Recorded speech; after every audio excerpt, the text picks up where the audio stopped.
अप्रैल में आयोजित कुंभ मेले में बड़ा फर्जीवाड़ा हुआ है। पता चला है कि एक निजी लैब ने टेस्ट की संख्या ज्यादा दिखाने के लिए फर्जी आधार कार्ड, दूसरे लोगों के मोबाइल नंबरों का सहारा लिया।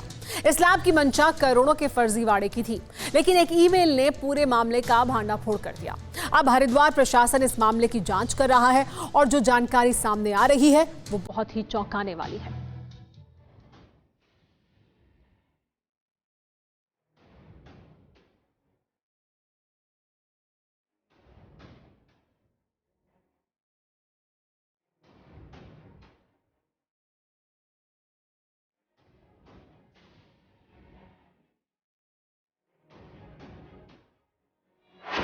आस्था के इस पर्व को भी मुनाफाखोरों ने नहीं छोड़ा। कुंभ को आयोजन की बजाय सुपर स्प्रेडर बनाने वाले आज बेनकाब होंगे। उत्तराखंड में 1 अप्रैल से 30 अप्रैल तक कुंभ का आयोजन किया गया, लेकिन कोरोना की दूसरी लहर के खतरे को देखते हुए इस महाआयोजन को वक्त से पहले खत्म कर दिया गया। सरकार इस खतरे से वाकिफ थी कि यहां अगर कोरोना ब्लास्ट हुआ तो पूरे भारत में कोहराम मच सकता है। इसलिए उत्तराखंड सरकार ने यह आदेश जारी किया था कि कुंभ में शामिल होने वाले श्रद्धालुओं के लिए कोरोना नेगेटिव की रिपोर्ट जरूरी है। इस महाआयोजन के लिए 24 लैब्स को कोरोना की जांच की जिम्मेदारी दी गई थी। इनमें से 14 जिला प्रशासन की और 10 कुंभ मेला प्रशासन की तरफ से रैंडम टेस्टिंग के लिए लगाई गई थी। लेकिन करोड़ों रुपए लेकर जिम्मेदारी उठाने वाले कंधों ने न सिर्फ अपने पेशे से गद्दारी की, बल्कि कुंभ जैसे पवित्र आयोजन में भी मुनाफाखोरी ढूंढ निकाली। खुलासा हुआ है कि जांच करने वाली लैब्स ने रिपोर्ट में धांधली की, फर्जीवाड़ा किया है और कोरोना के असली मामलों का सच सामने नहीं आने दिया। कई कोरोना सैंपल्स ऐसे हैं जिनके लिए लैब्स ने एक ही फोन नंबर का इस्तेमाल किया, एक ही आधार कार्ड नंबर का प्रयोग किया और एक ही घर से कई लोगों की रिपोर्ट तैयार कर दी।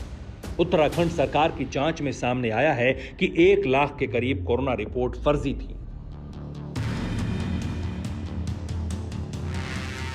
आंकड़ों के मुताबिक हरिद्वार कुंभ में शामिल होने के लिए 65 लाख से ज्यादा लोगों की भीड़ देवभूमि पहुंची थी। अप्रैल के तीसरे हफ्ते से कोरोना की दूसरी लहर मारक हो रही थी, लेकिन हरिद्वार में इतनी भीड़ जुटने के बावजूद पॉजिटिविटी रेट कम था। तो क्या ये लैब की फर्जी रिपोर्ट्स का असर था?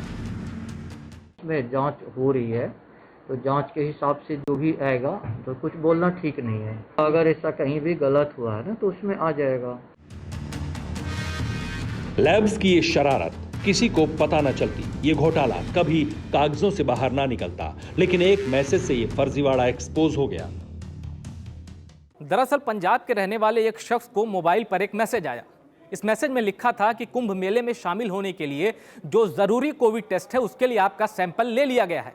यह मैसेज मिलने के बाद ही उस शख्स ने आईसीएमआर को इसकी जानकारी दी, क्योंकि यह शख्स कुंभ मेले में शामिल हुआ ही नहीं था। शिकायत के पीछे इस शख्स का मकसद था कि उसके फोन नंबर और आधार कार्ड का गलत इस्तेमाल किया जा रहा है। आईसीएमआर ने उत्तराखंड स्वास्थ्य विभाग से ये जानकारी साझा की और फिर इस फर्जीवाड़े से पर्दा उठने लगा।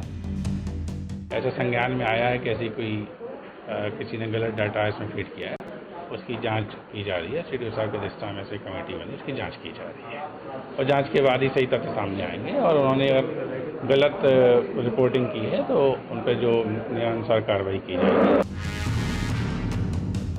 जांच में एक और चौंकाने वाली बात पता चली। लैब एजेंसी के करीब 200 सैंपल कलेक्टर एजेंट ऐसे निकले जो कभी हरिद्वार गए ही नहीं थे।